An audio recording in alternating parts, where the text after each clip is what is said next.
Morning gang, hello, hello. First question, microphone test. Is the audio okay?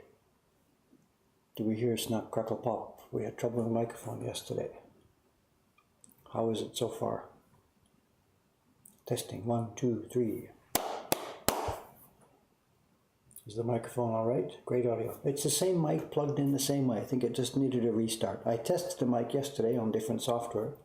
Seemed okay. Here we go, okay.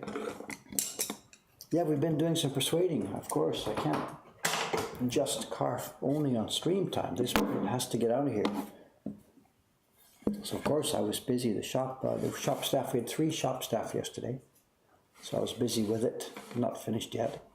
You can see where I went a tiny bit too deep. Actually, I didn't go too deep. The block is too thin.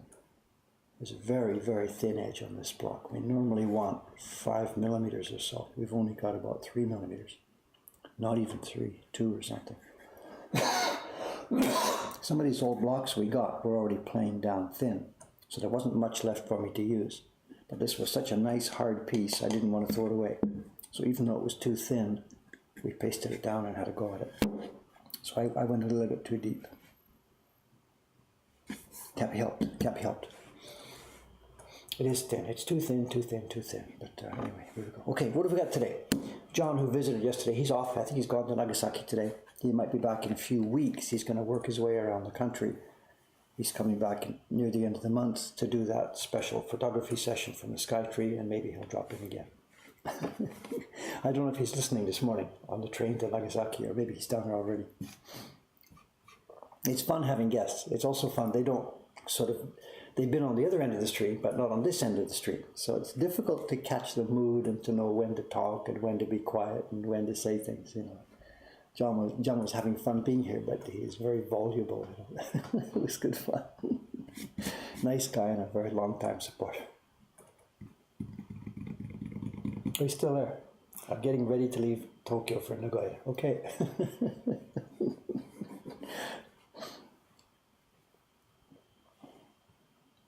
Nagoya, I said Nagasaki. I got the N in my head. It was Nagasaki, Nagoya. Sorry about that. Okay. Anyway, good day's work yesterday on this. Very good day's work. I don't think I'll be able to get this thing completely finished in the course of today's stream. I didn't say that, John. It's just you were voluble. That's all. It was good fun. One by one, as people from the stream visit Japan, we'll get them out here on the stream, and we'll get a much better sense of who's on both sides of this camera.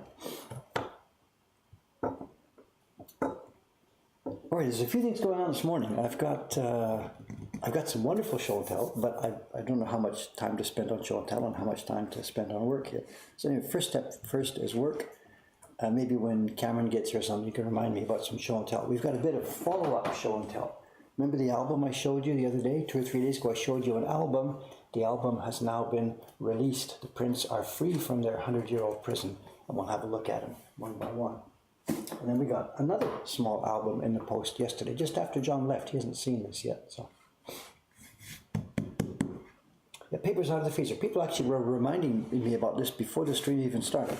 I did get the paper out of the freezer, but thanks very much for reminding me anyway. You can't remind me too often. Okay, let's get some work done. Also, hold on. There's one more thing I got to do right now, while John's still here. Just a second. Let me pop up an image. When John left here yesterday, he went over to Sensoji Temple. He left here about 9:30 or so. I was just about ready to start a print party. And he said he's going to stand in front of the live camera that's over at Sensoji Temple. So he did. So I came back to my screen, and I got a screen cap. And here's our friend John. Where is it here? Let's pop this open. It might be too big for a minute. Hang on a sec. Let me see if I get this. Oh, way too big. Hang on a sec. Just a moment. Let me scale this down. This is the live camera over at Sensoji Temple. And when John left here yesterday morning, he went over there. And he didn't have a sign, "Hi Mom," or whatever, but okay. Can you see him? Actually, he's right about in the center of the screen there at the very bottom. There's a guy in a white shirt with his hands held up. This is John. John, I wasn't able to catch the video. Something in my computer QuickTime won't let me catch a video stream. I guess it's to protect places like Netflix or whatever. But I could get a screenshot. So this is live. Yesterday morning, the live camera that plays over Sensoji Temple. Questions. So the new print from Shiba-san is not on the web shop. It's not on the web shop. It'll be there later this morning. It's in the shop itself right now, but not on the web shop.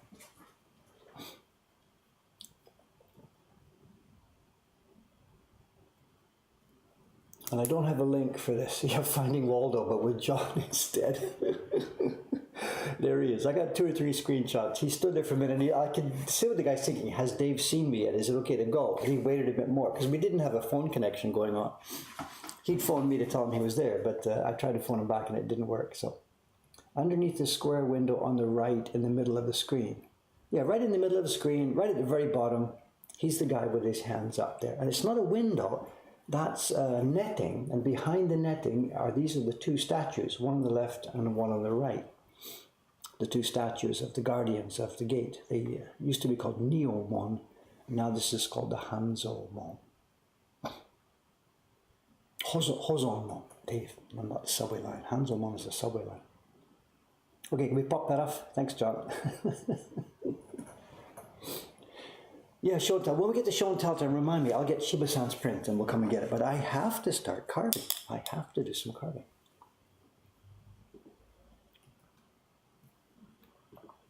Thanks for doing that, John. Next time it's my turn. You with the camera, and I'll get up on top of the roof.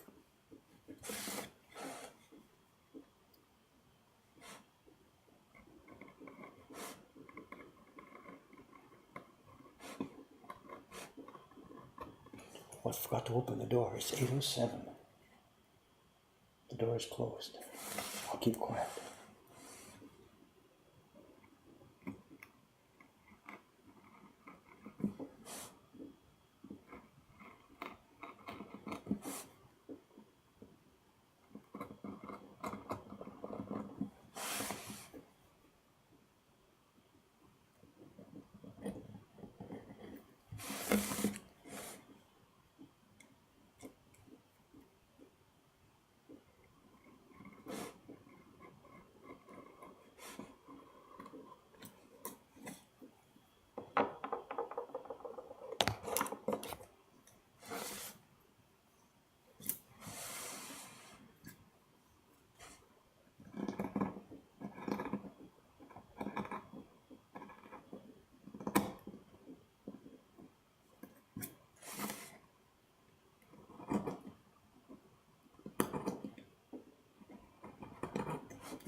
Yeah, printing isn't my official job here anymore. I know it's a really mixed situation. I still would love to do more printing, but the reason I can't is the other total chaos in my life these days about these other jobs.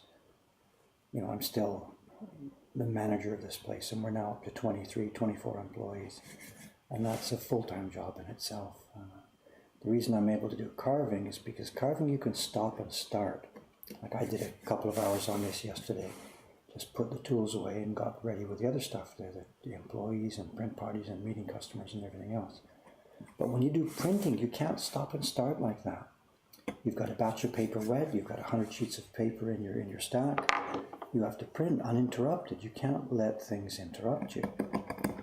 And so with the nature of my work these days, it's just impossible for me to get to the printing. I don't think so. She's out of here at 8:07 or something like 8:14 or something. I don't think that was her.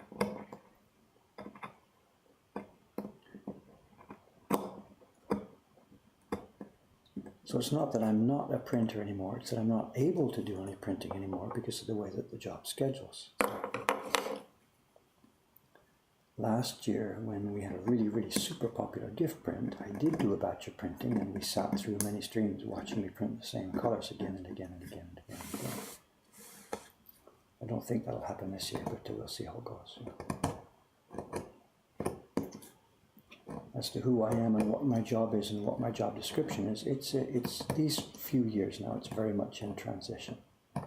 6 or 7 years ago, I was a total single solo craftsman, carving, printing, sending prints out to collectors. And now I'm the de facto leader of this organization. But I actually have a print subscription series up and running with customers now waiting over 4 years for the next print in it.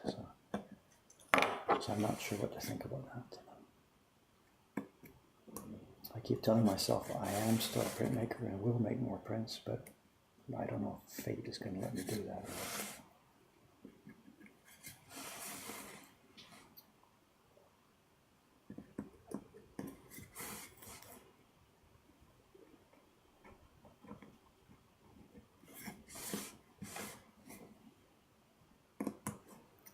We chat about that occasionally on the stream. You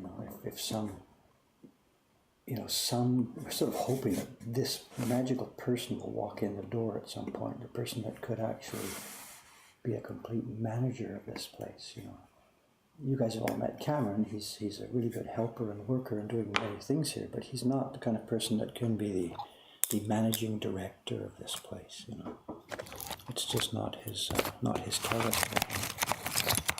And the sort of thing in my mind is, if one day that person walks in the door, then after a period of a few months training, they can do all these managing jobs that I'm doing.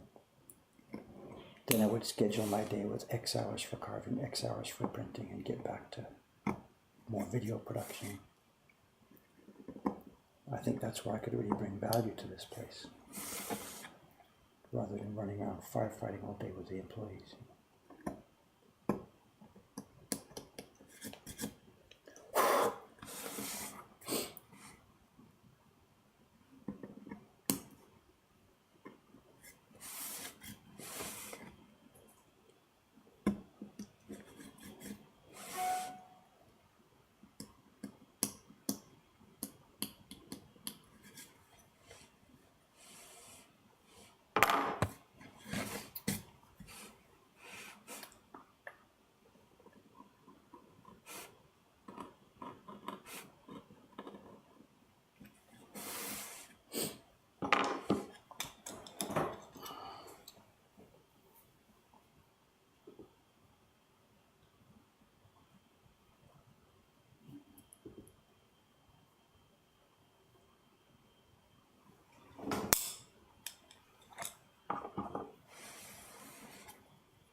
there's a bit about that concept of manager, leader, whatever that came up. And my daughter and her husband were here for a few weeks this month, and my daughter has her own business in Vancouver, big business, much bigger than mine.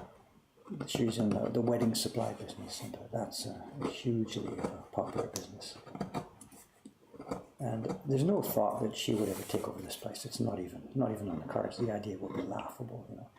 I've never discussed it with her. It's nothing to do with her. Her life is in Canada. She prefers living there. Her husband is there. He doesn't speak Japanese. So there's no way they would ever be involved in this business. We know that. It's not on the table. But having said that, it was funny. That's, you know, during while we were talking and looking around, and she's asking questions about my business and stuff, you know.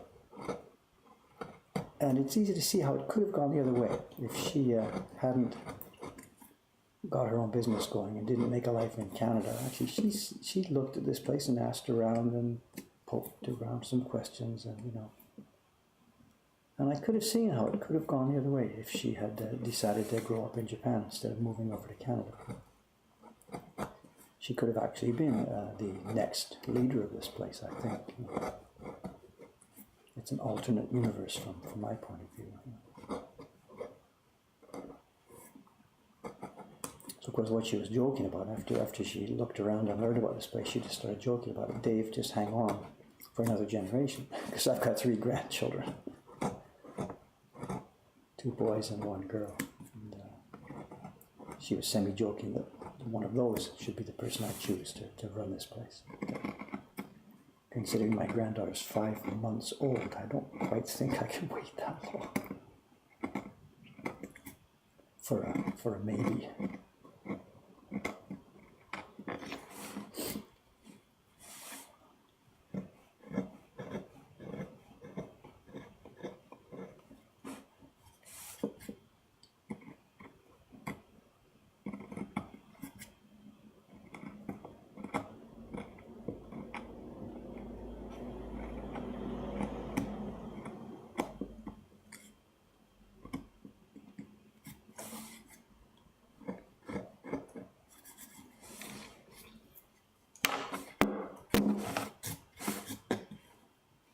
Should zoom in a bit more, I guess. There's no reason to be this far out. Can we get a bit closer? Sorry about that. Somebody should have asked me. Maybe you did.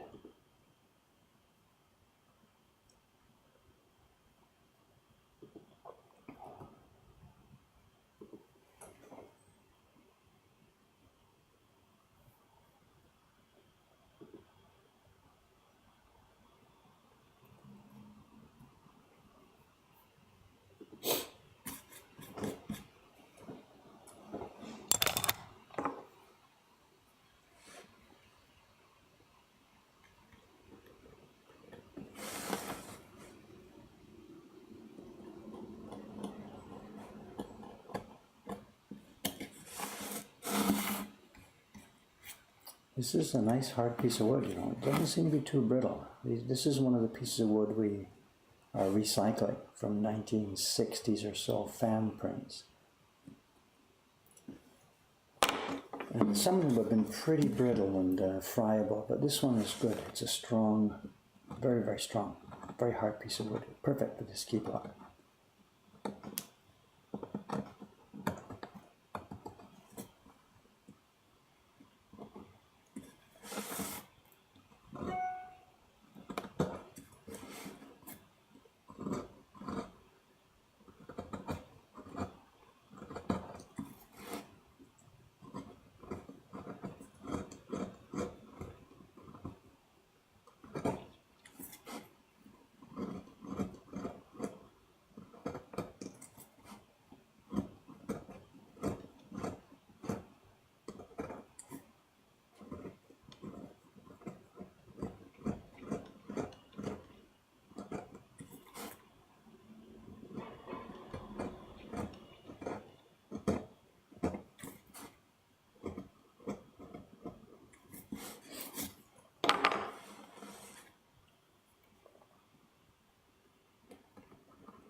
Okay, is it worth taking a minute to recap what's going on here? I don't know if everybody's seen this or there's people that don't know what we're doing here.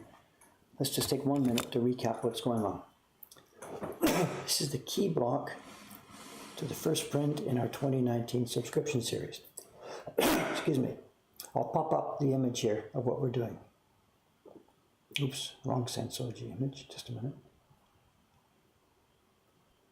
Here we are. This is the print, this is a Photoshop image from Jed of the print that I'm making at the moment. And you can see what's going on here. This is the block that will become the key block. Over on the left-hand side, you see a guy walking away. Here is what's going on. You can see the lines that are carved here. It'll be the lines that are left. I can show you a larger image. This is the current block that we're carving. This is an enlarged sample. I just keep it handy so I can see the lines. This is the key block for the print you'll see over on the left-hand side of the screen here. There's going to be 8 blocks altogether. Once this key block is finished, later this afternoon I hope, I'll print it and then I will add together with it next information from Jed's Photoshop file. And the next block down, there will be 8 blocks in all. This is the second block, will include color to fit in between the lines we're just carving, and it'll include the next level of key block, a lighter gray. You can see in the original print on the left, the colors get lighter and lighter and lighter off into the distance of the print. And that's how it's going to work on this print. There's another block, where is it? This one. This is the third level going back. This one will actually be printed in a pale red. So the blocks go one after the other, step 1, step 2, step 3. Should take me a week or so to get this all carved, I think, and then we'll be doing some test printing. And this is the first print in next year's subscription series. Let me get back to it here. Pop this out of the way.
Shutter. Who could this be already? It's too early.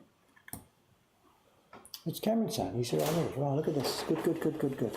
Got lots to do today. Good morning, sir. You're early. Yeah. Thanks. I just think you're hoping to catch sight of the shoe lady one day. Is that right? Catch what? Sight of the shoe lady. Oh, no, not early enough for that. Hey, good morning, good morning. Join you or head upstairs? Join us for a few minutes here, okay. And then get busy on that mailing list, because that's still going to be a ton of work to do. Yeah. So we'll take the camera in. I think we've got solid connections. I looked at it about a couple of minutes ago. Okay. Oh, look at this, Dave! You are awesome. I'm no idea. Wow. What's that on occasion of? I don't know. Somebody Dave, you are. No idea. Actually, I'm not sure what they're talking about here. Okay. Good. Catch us up. I take it back. No, just kidding. Someone else to suck it. I know, but I like the way this is going. Yeah. I just gave a recap on what I'm doing for, there still seems to be so many new people hanging around a lot.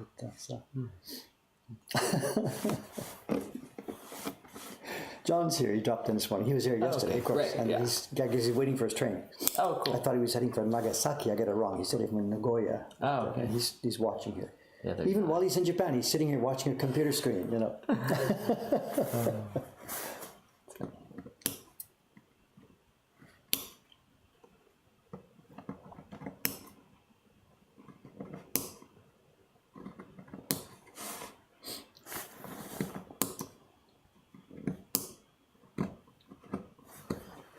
I think they're onto you. They said maybe that spot does go down into the plywood. Maybe that spot does. I did dig here. Yeah. So, Yeah, it I think is. that's what they're talking So I pointed it out because we were so. This block is extremely. I mean, extremely. I don't know if I'm on the camera. Thin. Yeah. It's a good hard piece of wood, and even though it was too thin to use because it had been planed already too thin, Aoyama-san and I decided to go ahead with it. Give it a chance. Give it a chance. I mean, it's working. It's a block, you know. Great. If we were trying to sell blocks like this, people would complain, this is too thin, I want my money back. But I'm not going to complain to Aoyama-san, I want my money back. I'm just happy to have a good block. So. But yes, it is absolutely too thin. It's funny because when I was clearing yesterday, I remember, Dave, it's a thin block, be careful, be careful. But you just get going, you know, 40 years of doing this, you follow the same patterns, and whoops, there she goes, it reminded me, you know. It's no disaster, of course, it won't matter at all to the finished print. Yeah, you're not printing down there. No, not so. printing down there. But,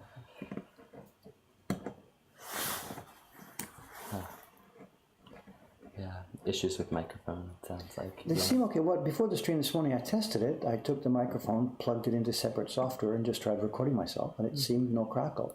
So I think I restarted the machine this morning. So I think it was just a USB bus overload or something, or I don't know. Okay. We'll stand by for Skype if it goes bad again. My mother knows how to alert me instantly. Yes. You know, so that's become a thing now. Do you need to introduce yourself again? I don't know. I never know how many new it's got people are lots of here. people saying hi, Cameron, and most of the names I recognize, I think. Imp Releaser, whose name I don't recognize, recommends some new microphones for your voice, but also the sound of the carving. People like that. We've got a little bit of show and tell ready today. Great way of information. That list. We've got a little bit of show and tell, not a gigantic, a replay. The show and tell 3 or 4 days ago about an album of prints that we received, those Meiji prints, Taisho prints. Yeah. We managed, me and Shiba-san last night, we got him out of the album. All of them? All of them, the whole thing. It Wow. turned out, I'll talk about it when we get a chance to look at it. But what I thought was going to be a massive, long job turned out to be very, very quick and easy. Yeah.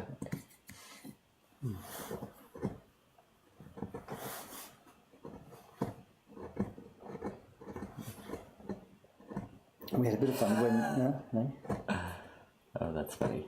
Someone asked, do you strap your tools? And someone said, they're unstrappable. Actually, the Japanese tradition doesn't use strops. In the Western tradition, sharpening on oil stones, traditionally the last step is a stropping of the back of the blade.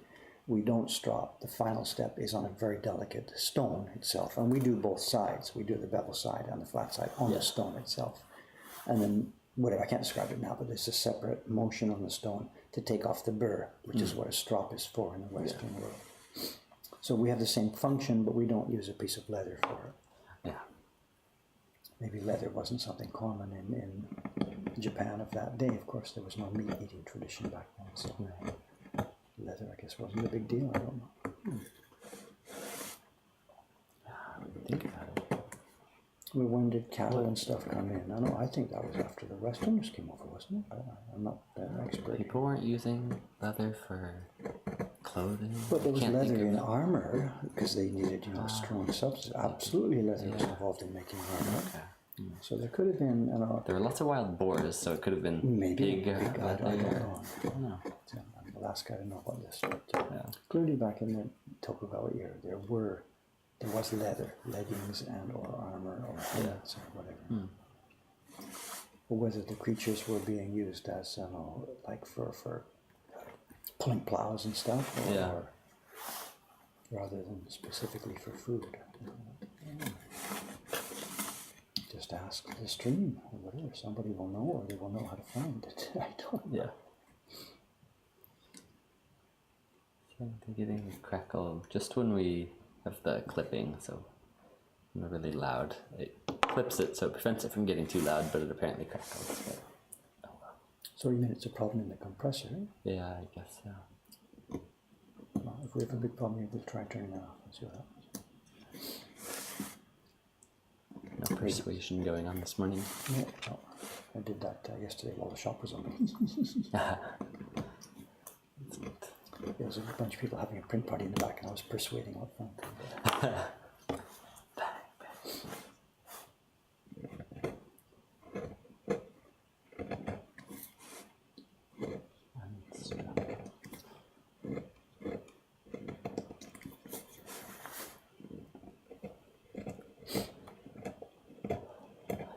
Did you say you did take a look through that long mailing list, or not? Yes, okay, there's a few things. I know what I wrote you some mails last night. Oh, okay, You haven't seen them yet? take a look at this, yeah. There's two things about the big long mailing list. Okay. We, over the years, as I've heard from various people take me off the list and stuff like this, I've gone back to our original software and I've just put the 3 X's in front of the email address to make sure we don't. So it's a dead mail to email them address, yeah. So we still can read the address, but we don't send to it by mistake. Right. Then there's been the case where we've heard about somebody passing away. My friend Dale Evans last year, for example, passed away. So I went back to the original mailing list and put 3 X's in front. The problem is, when you sent me that master list last night, people like that specific one, Dale, he was in there with an XXX twice, 3 times, but he's also in there once without the XXX. Oh, We've pulled from so many original sources. That somewhere along the line, he slipped through. So you took out the XXX ones yesterday, but not standard ones. Yes, so what we should have done before we pulled out the XXX ones is done a search for that address itself. Okay. But now it's too late because you've pulled out the X's. But not on the version of the... I still have the download file that includes all the X's, so I can still find them. Then what we need to do is go to the ones, each one with an X, do a search for something that would find that one for us without an X. A unique pull it up. string of letters. Okay. And I found 2 or 3 people that I know have passed away. Got it. And then the other one, the print party attendees list. There's another 2,000 people. So I got that prepared last night. All the people who have registered for a print party over the past 4 years are. Okay. Of course, there'll be a lot of duplicates. No problem. MailChimp is going to be able to handle that part for you. Yeah. So that's another 2,000. What service do you use for bulk mailing? Up until yesterday, it's been just our own custom. Yourselves, I wrote a very simple custom script for it, and we've been having huge trouble with spam because we're sending bulk mail from Asia, and that's it. Places like Comcast and Hotmail, whatever, just reject it en masse. So. Yeah, and so we've signed on with MailChimp, which seems to be a reputable, highly recommended service with good reviews. Yeah. Not so expensive, and the cost really is no barrier at all if mails start to get through. Yeah. And we don't do a lot of. What did we do? We did one last year. Yeah, one in the last year. Update mail in the last year. And since Facebook came along, I've been really careless about my own personal updates and stuff like that. So, but Cameron and I decided a few months ago, that this is the way to do it. So we've moved to a commercial mailing service. We're going to do 2 mailers, one this week and one near the end of the year about next year's subscription series. And probably during next year, we'll do 2 or 3 mails during the year. I think that's about it. I really despise sending too many. Yeah. Hi, here's our latest news. I just do not want that in my own mailbox, and I don't want to inflict that on other people. Yeah. But there's a legitimate need for actual news a couple of times a year when we do have it. So. Right.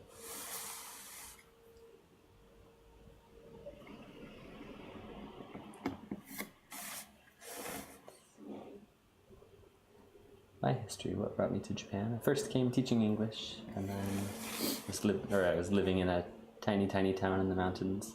Beautiful, but as we said before, it was beautiful, but it's beautiful. That's about it. Quiet. I think it is and quiet. That's beautiful right. And quiet. Beautiful. And let me think about this for a while. And really quiet, and especially beautiful. But we're talking here about Cameron, right? Not just so people know who we're talking to. Yeah. So. It was a town of 8,000 people. 7,999 of which are over 80. It's not that bad, but it's close to it. It's probably close, yeah. So, nice, beautiful place. But taught at a small English school, and it's a lot of fun. But eventually wanted to move closer to where the people are, with my family. Which reminds me to ask, how's your wife doing? How's the lady doing after her break in America? Oh, She's okay good. now for a while? Or? Yeah, things are going well. She's happy to be back with family and everything. Ren's my kid who's almost 2 years old. He's having fun, running around all the time. But Long-term prospects still okay? Or? yeah, I think so. Sulimu grew up in a village of 400 people. Wow. Where? Where do you find a village of 400 people? What kind of country are we talking about? I don't know.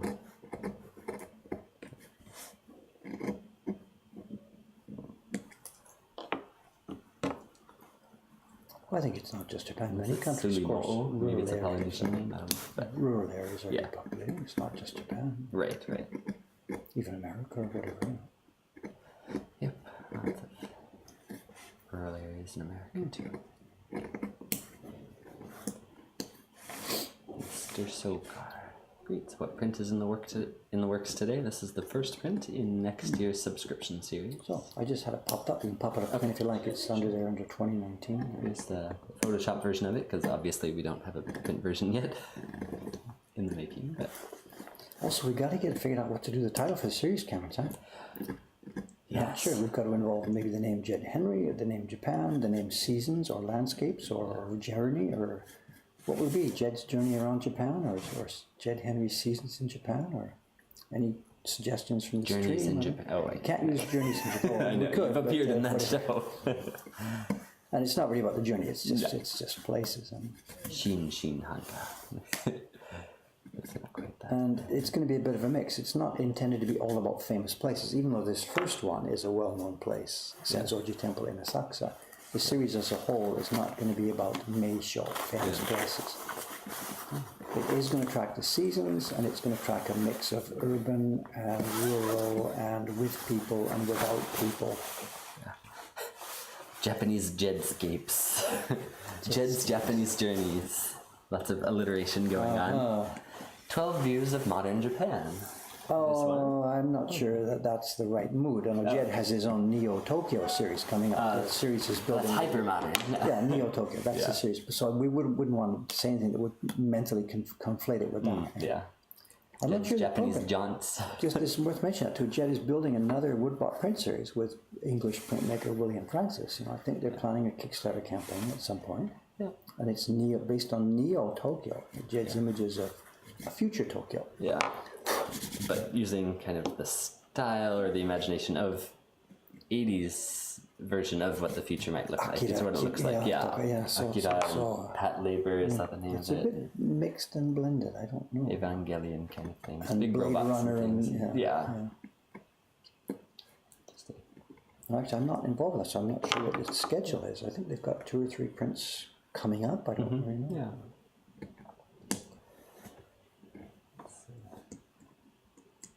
So we don't want to be confusing with that. So we shouldn't use, anything about modern or new or whatever. Maybe with William, Jed's going to do the new modern hyper stuff, and with Dave, he's going to sit back and do the antique, traditional classical stuff. Yeah.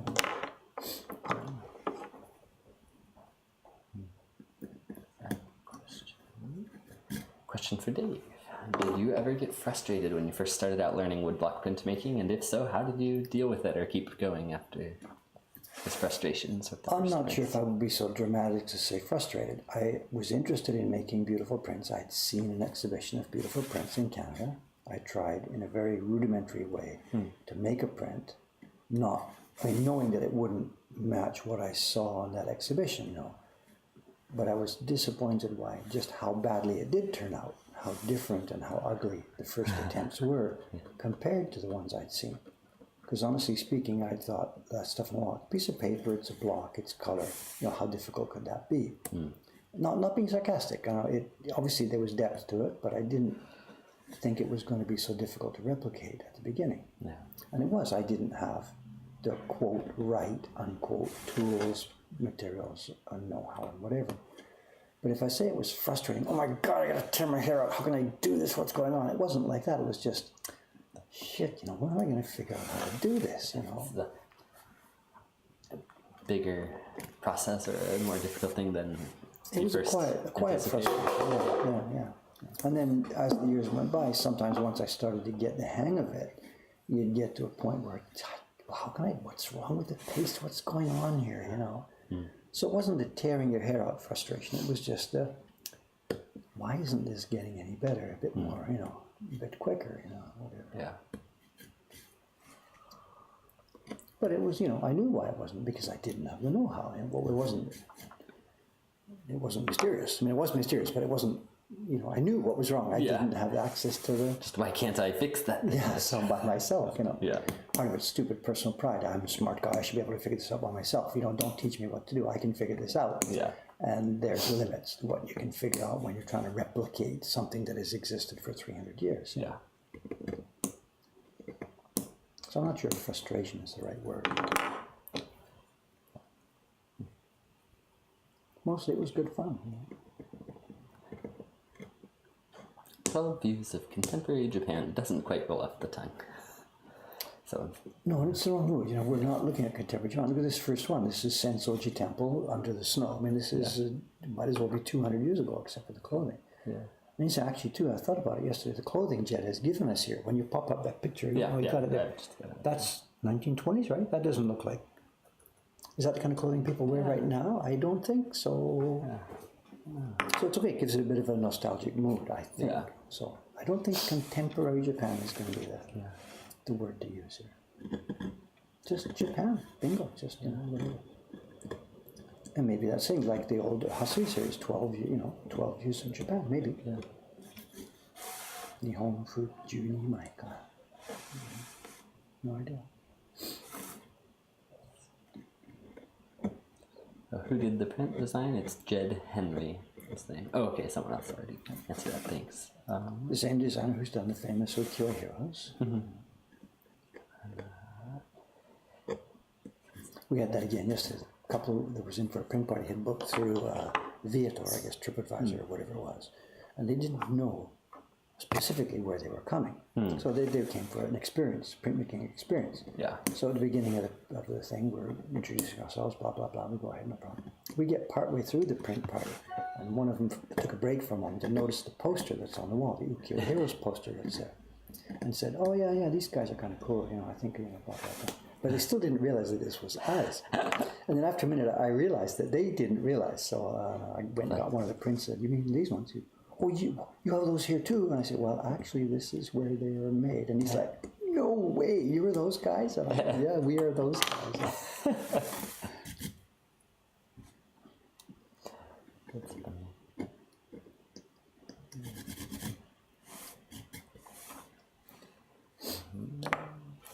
Ooh, I'm excited to see how to carve the snowflakes. How many blocks are the snowflakes going to have to be carved for? It's case by case. Some snowflakes have to be carved just through one block. The sky, for example, the snowflakes up at the very top come out of one block, the sky block. The snowflakes in front of the temple roof at the top come out of the sky block and the temple roof. You know, whatever. The snowflakes will be the last step. After all the other blocks are carved, I will then paste Make the holes. Yeah, I'll make the holes, exactly.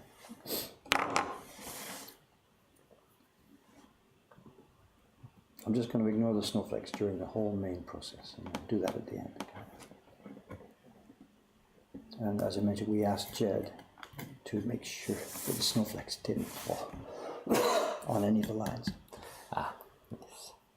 So we've played God here and moved the snow around, shuffled the snow around to make sure it doesn't fall on the line. Make the job a little easier. Yeah. Ikai Jeans, Japan. Well, again, it's a nice little joke, but it's not the mood we're trying to show. You know, the first printer is not specifically a foreigner's interpretation of this. It's just going to be... They're really generic kind of scenes, you know. There's nothing... This is not going to be a hugely dramatic or interesting in the sense of, oh my God, look at this new thing. They're going to be quiet prints, the beauty coming from the printmaking technique. And, you know, Jed and I have a different viewpoint on this. Jed wants to do art that looks attractive in and of its own right.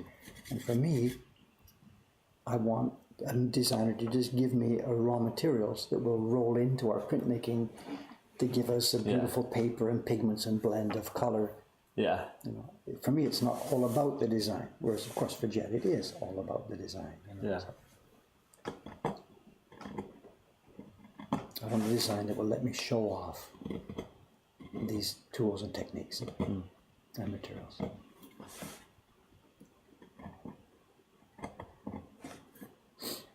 Something you meant to ask when you were here. I know we're still okay for time, right? Oh, yeah. I know Shiba-san's print is now in stock in the store. And Yes. it's got to go online like Okay. Yes. right now. Yesterday. Can you show us one? Can you go again? She put them in. Yep. Were you here yesterday when those customers were gathering? Have you gone upstairs? Yeah, they were so excited. Is it miscellaneous category? Is that what she is now? I think it's in the guest print corner, A3 size. Should be in there. She probably put them right at the back because that's of her course she custom. did, yes, it's the last. But I'm bringing the other one too. This is the print over to you. we're already Over to so you. familiar with. Wow, it is dark. That's It's just not showing up right. well. If you can you catch this light? If we Oh, there turn you this, yeah. A little bit. yeah, there you There, got now it. it's bright. That's the old one. That's Yeah, not this the is new the one that This you're is already that's- familiar with. But it's now back in stock for I don't know how long. Yeah, but it is available again. And then here's her new one, which she has named, was it A Thread of Tears? And Cameron, I made the web page for it last night. Okay. I made the text. I put it in the catalog and everything, but I don't have an image yet. So as Okay, soon as so you scan scan it, put it in the catalog images folder with the right number, Okay. and then go back to the interface and activate the web page because it's all there. I put text for it. I put size. I put price. I put everything in. So here it is. But this is a horror story. You know, I hadn't realized how horrific it was. It's you know. horrific. I don't even want to tell the story. It's just whatever. I don't want to tell the story. Also, we have to prepare an English blurb for the back of it because at the moment it's only Japanese. That's And I wish you had one out of the packaging because I want to show the Oh, front rubbing yeah. and from the back. She actually sent me a video of it, of her looking at it when she finished the printing in Ome. Oh, is this something that And can it's go on Instagram now, so. Okay, link to it. Yeah, I don't have Safari running. I have a Chrome running. If you want to open the new tab there. Look it up in Chrome.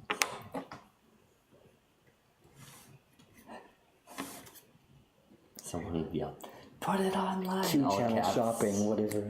The other thing is too, the price. I argued with her for hours last night about this. She won't put a realistic price on it. It's unbelievable. Again, it sounds like two channel shopping, but I'm sorry. You know, she wants it to be the same price, 7,000 yen, and that's a I think it's a mistake. Selling yourself She's short. underselling herself.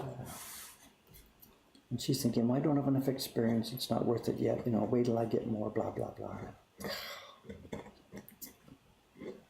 But the upside of having the price that low is there's going to be a ton of them flying out. It's going to help establish her, going to get her experience at making these things. I see the upside from her point of view. I think that link will work.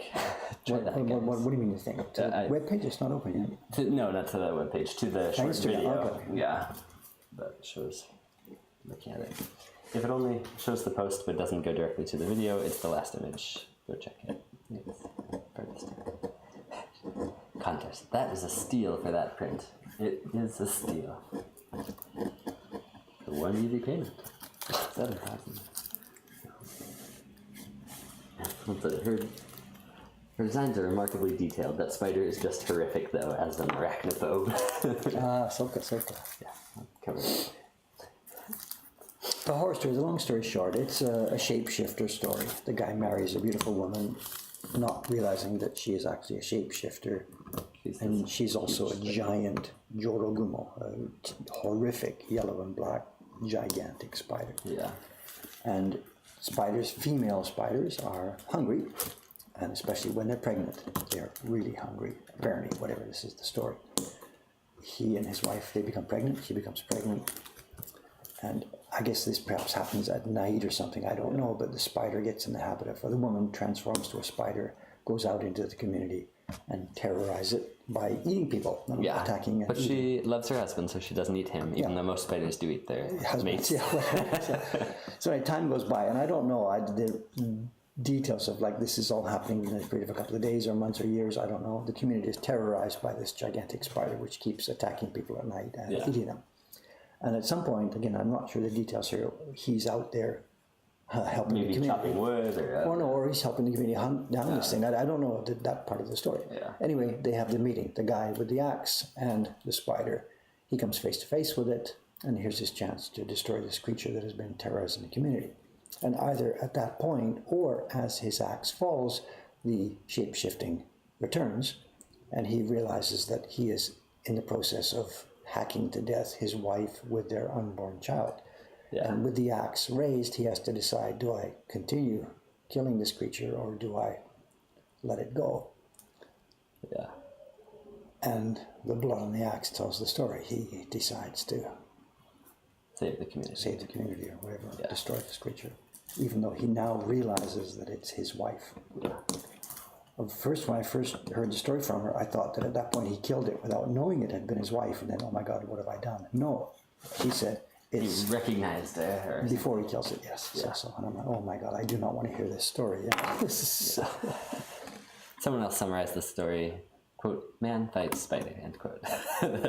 That's the real story, sure. But yes, that's sad. I then asked her, Horror is this a story. traditional tale you have, whatever? And she says, not to her knowledge. There are various shapeshifter, or is that the right word you use? For the famous one with the woman who is a crane. She goes in the back room and weaves beautiful cloth plucked with feathers plucked from her breast and that kind of stuff, Yeah. And please don't open the door, and once you discover who I am, it'll be all over between us. Yeah. So there's that kind of story. But I don't know.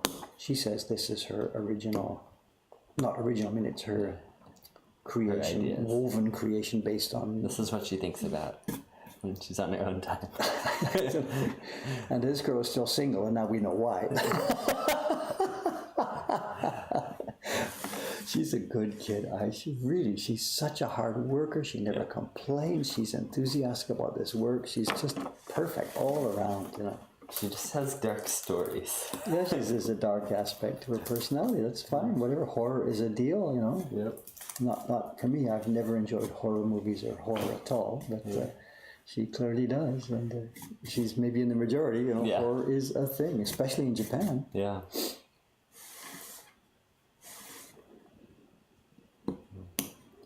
Context says the usual story with the Tsuchigumo involves killing the spider in a cave in the dark, but yeah, so it's her own take on this kind of tale. It seems.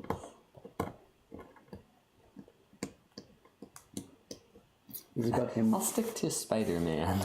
Well, that's when we were asking yesterday. It was funny. She bought the prints yesterday. They weren't packed yet. She had them unpacked, and we were showing them around the shop. And within that few minutes, two of the people who were in the shop asked for one right there. Bang, bang. One was a person who knew her work. He already had her previous work. And the other was a couple from Israel. Yeah. And they'd never heard of her before. But as we were showing them around the shop, they're like, give me one, give me one, give me one. Yeah. And they weren't packed yet. They weren't anything. So I quickly had to start printing up some labels. And I get down and print up the labels. And I realize, Jiba-san, what's the title of this thing? There's no title. So yesterday we were all, you were involved in the story too. She has her Japanese concept for title, but it didn't actually literally translate. So we were trying to think of what's a good title for this print in English. Yeah. And I still think it should have gone the other way. I think the decision. Web of Tears. Yeah, I think it would have been a web. She wanted to stick with thread, so.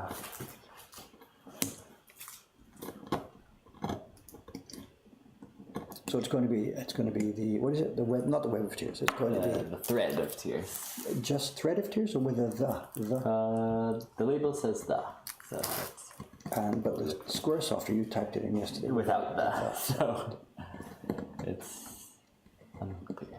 I can go at that.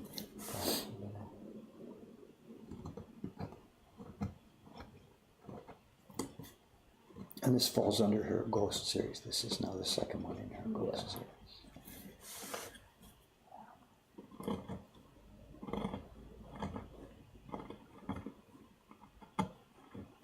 Stick to money spiders? Someone said money spiders? Money Maybe you mean Money- spider monkeys? Oh no, right? Is that a spell check? Auto spell correct? Could be, yeah. But there is a tape. Well, we were talking about the title yesterday, Spider Woman or something. Unfortunately, That one's taken.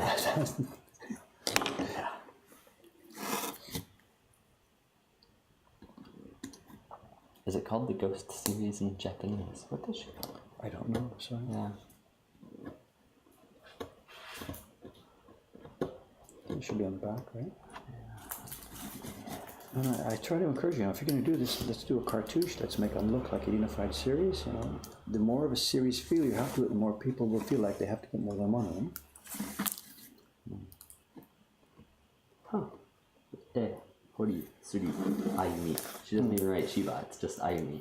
Interesting. What did she sign in English on the front though? Because we demanded yesterday that she sign these. She start signing. She wasn't going to do it. We demanded. 11, Ayumi S. Ayumi That's how S. she Okay. signed it.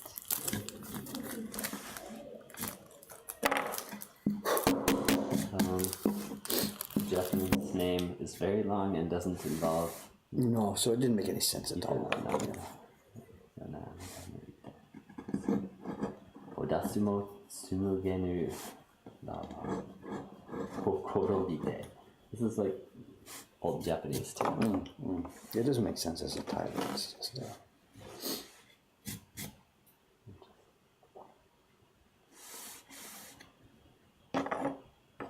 Oh my god. Kumo de attaka. You are a spider.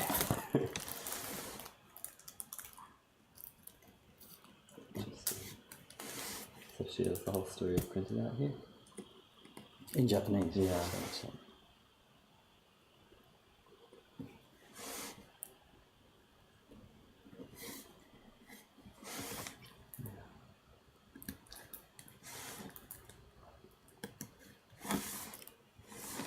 How's our time, Cameron? You okay? It's about 9 o'clock. Okay. I have a little bit of show and tell, nothing dramatic. More of a top up.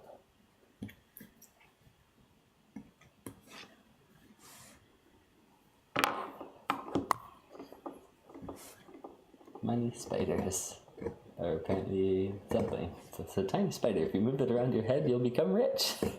What this is Man, Japanese? sign me up. What culture are we talking about? What's I'm not sure. Treadmill 2.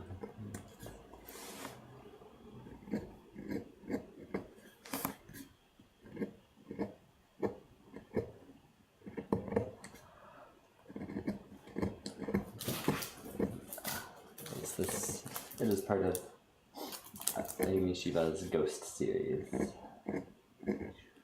They're big prints, you know. They're big prints. Big prints. There's a lot of work involved there. Only a lot of work involved.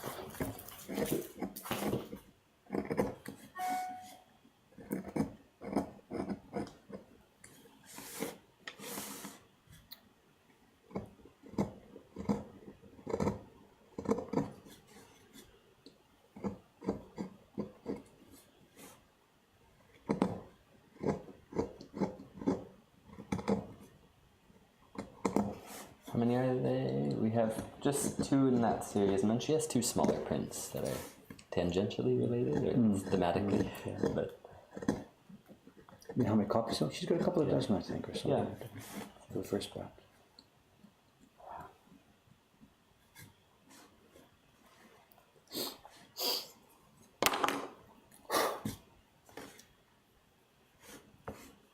This is nice work, nice and hard. yeah, so even though it's thin, it still seems quite usable. Yeah, this is why, we would have tossed it out, but it was so nice and hard. So.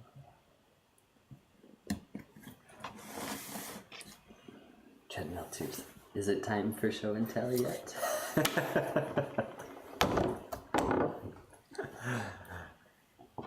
Talk me into it. Talk me into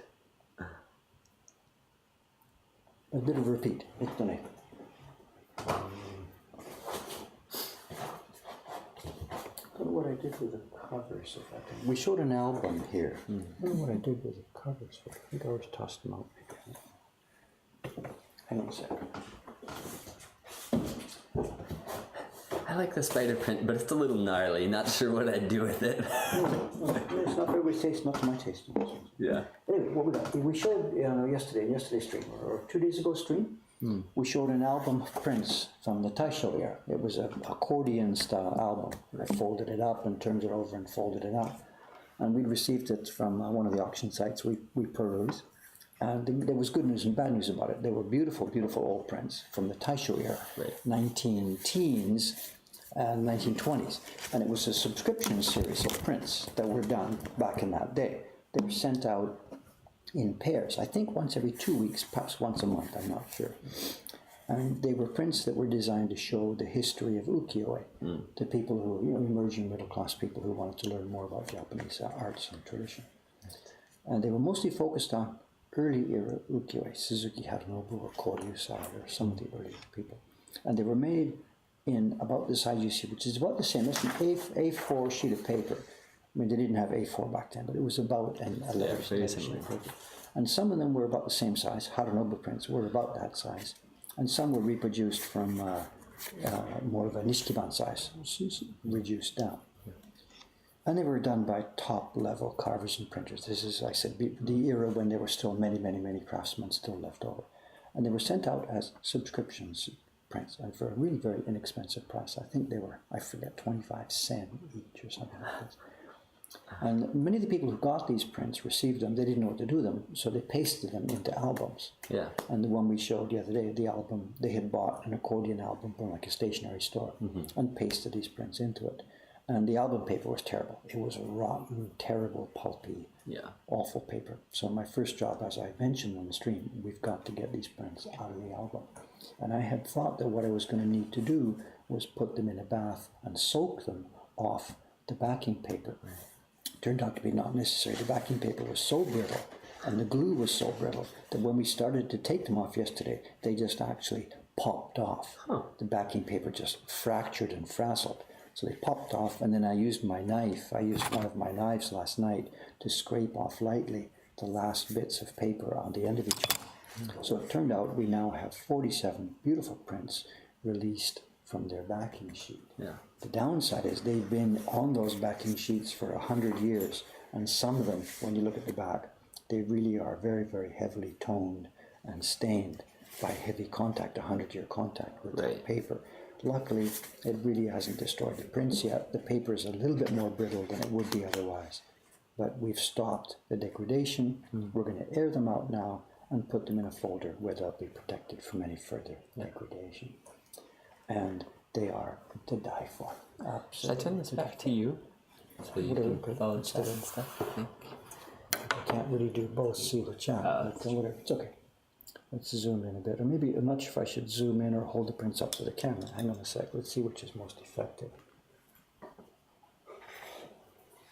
If I bring the print up to the camera, we're probably going to lose the light effect. Yeah, it just shows this. Let me zoom in a bit more then. So these are almost exactly 100 years old. It's now 2018, and these would have been made in the teens and 20s. I can't give a more specific date than that. Beautiful thick paper, they're just some of the most luxurious woodblock prints I've ever had the pleasure to own. And what to look for, and of course you can look for things like the rich embossing. You can see the paper is so thick that every impression on this print richly cuts into the paper and leaves a white embossing wherever the natural paper is. Another thing to look for is the way that the colors are just perfectly blended. Now, part of this is age. Any print, even if it was made with a color that's too bright and too light and too dark and too weak, over time they all blend out into a sort of an even tone. But these right from the beginning are made with an even tone. And you can have a deep, strong purple next to a deep black, next to a very pale blue, and the tone and feeling and mood of the impressions matches. It's the palette, and when we say there's a palette, it means the color tones we could select in Photoshop. It's not just that, it's the printing quality, the way the pigments have gone into the paper is even and balanced from one to the next. No splotching or anything. So, and there's just a tone and a smoothness that is just rich beyond belief.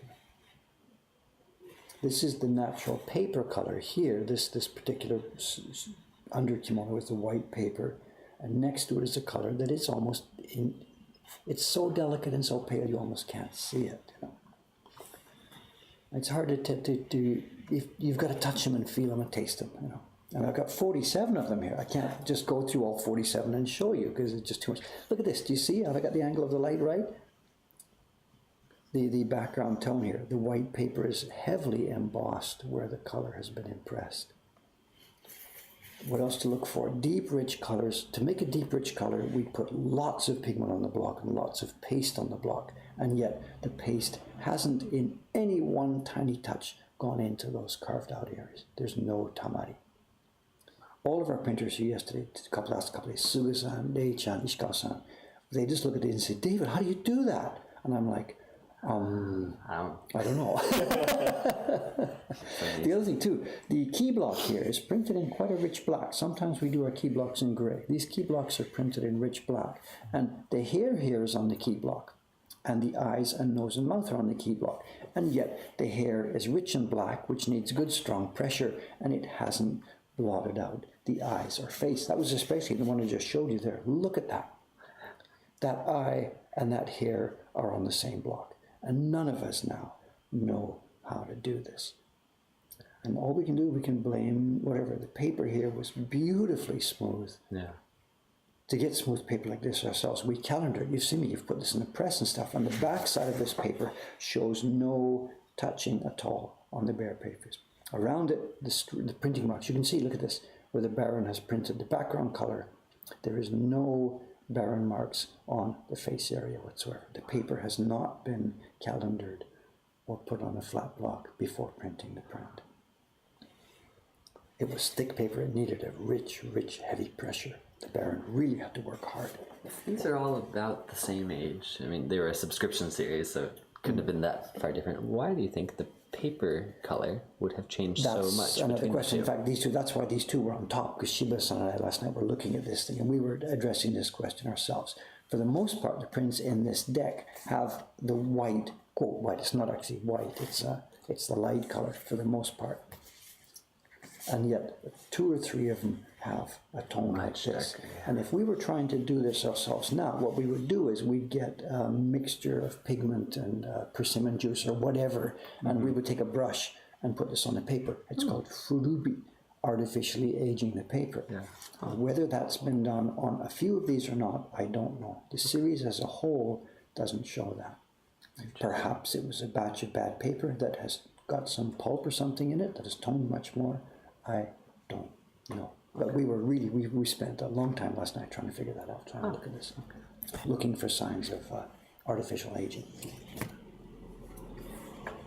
I'm zooming in a bit too close, I think, to show the prints here.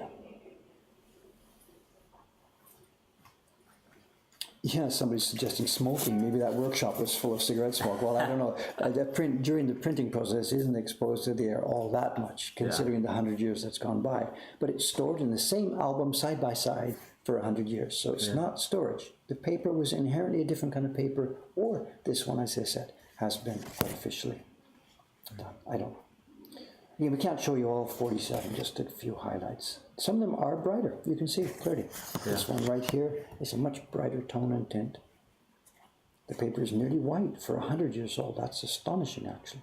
These are clearly, the album has spent 100 years just shut up, not exposed to air and light or anything. Anyway, just to let the stream know that we did rescue these prints. They came off the album backing with absolutely no damage at all. You can see that they have been glued on. Look at it. There's a bit there where some of the paper's left behind. I didn't want to get too aggressive at pulling this off, but they have been saved. The other thing too is, if we're not going to put these in the shop, but if we did, what would be a good value for these? I'm not sure. We have Showa era reproductions of similar things of high quality. They go for 7,000, 8,000. People snap them up.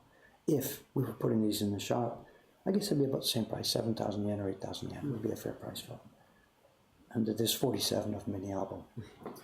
And I paid 36,000 yen for it, which was just about $350. So.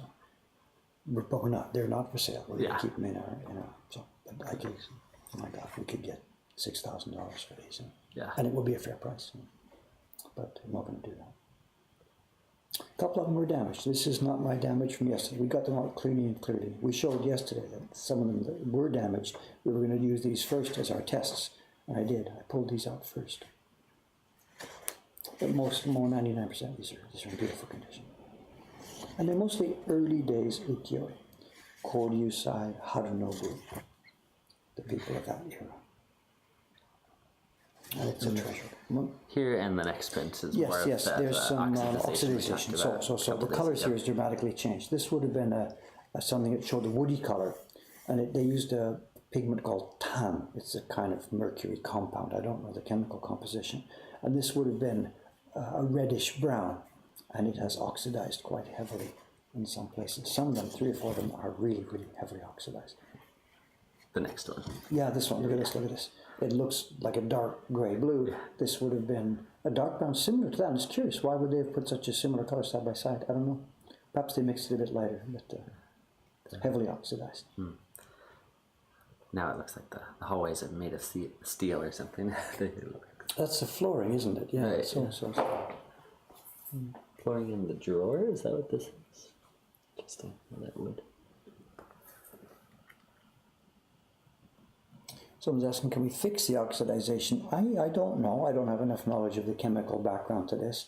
And at this point, it's not really worth it. I mean, we know what has happened here. These prints are not Sotheby's level, rare. They come up in the auctions all the time. I myself, I've already got this one 3 or 4 times over. They're not super rare. You couldn't make the investment on trying to fix this. Right. Look at this, such nice carving. Oh my God, these guys were just so good at this. They just tossed this work out day by day by day. This is a bit hard. Taisho era printing is a bit hard because these colors are so deep and rich. The prints tend to have a hard edge to them. Some of the original Edo prints were a bit more softer than Meiji, and the Taisho became quite hard. They were determined, desperate to make totally rich, smooth, flat color. And as a consequence, some of them end up a bit being hard-edged, but they're still to die for.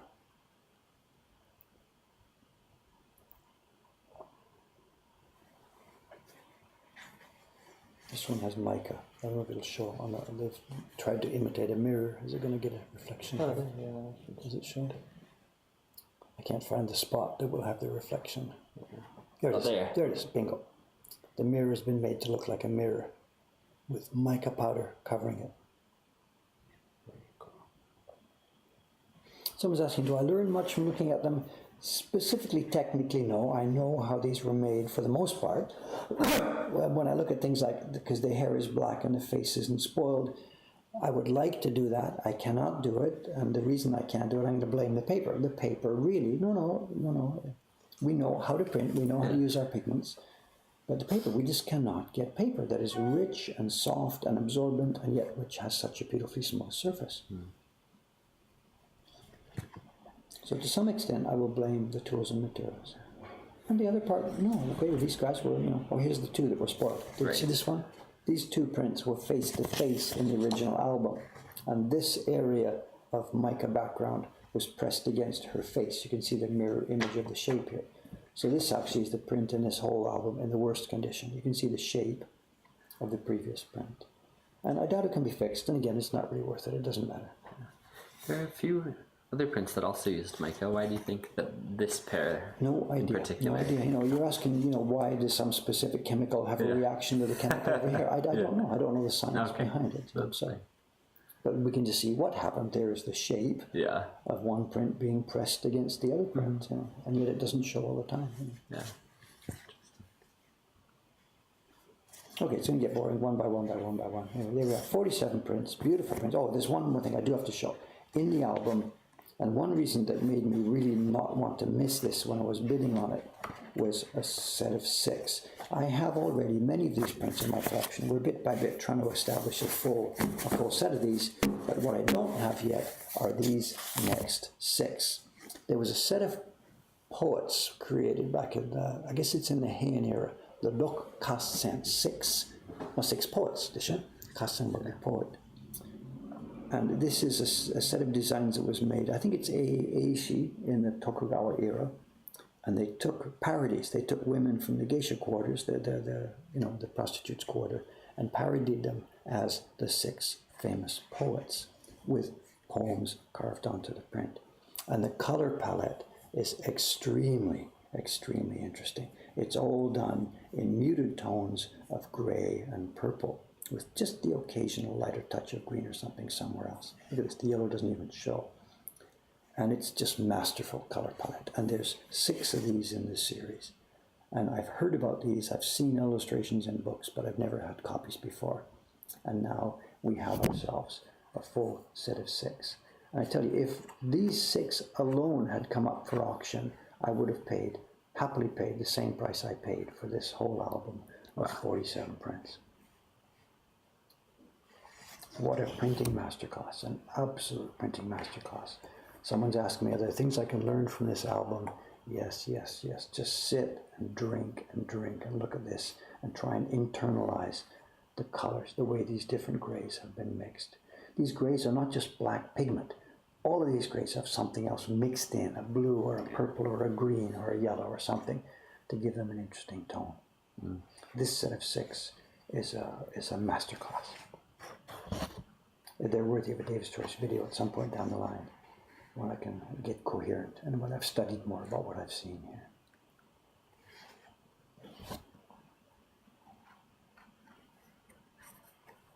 I'm sorry not to do such a beautiful job of showing these. You're seeing a sort of a parody of them when you can see them and feel them and touch them. And Shiba-san yesterday, when we were looking at these last night, she said the same thing. Oh my God, I want to eat this. She said in Japanese, tabitai.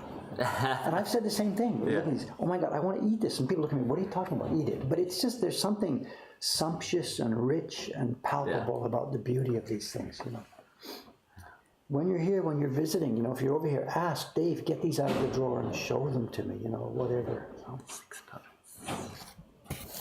It sounds like things are coming to life, are we? This is Koizumi-san, is it coming? Kawai-san. Kawai-san. What are we getting ready to get and going? Shiba-san's coming in for the 3rd day this week. Yes, so unusual. Yes. I think she and Kawai-san actually had almost never even, they'd met each other once or twice, but they didn't know each other. It's one of our main staff members, Teiko-san, is off this week, and because of her being off, there's been a total upheaval. Put A to B, B to C, C to D. We've mixed the staff up totally this week. So there's staff members who never see each other except once a year or something, and they're working here. Anyway, there we have it. 47 prints, which goes into our collection.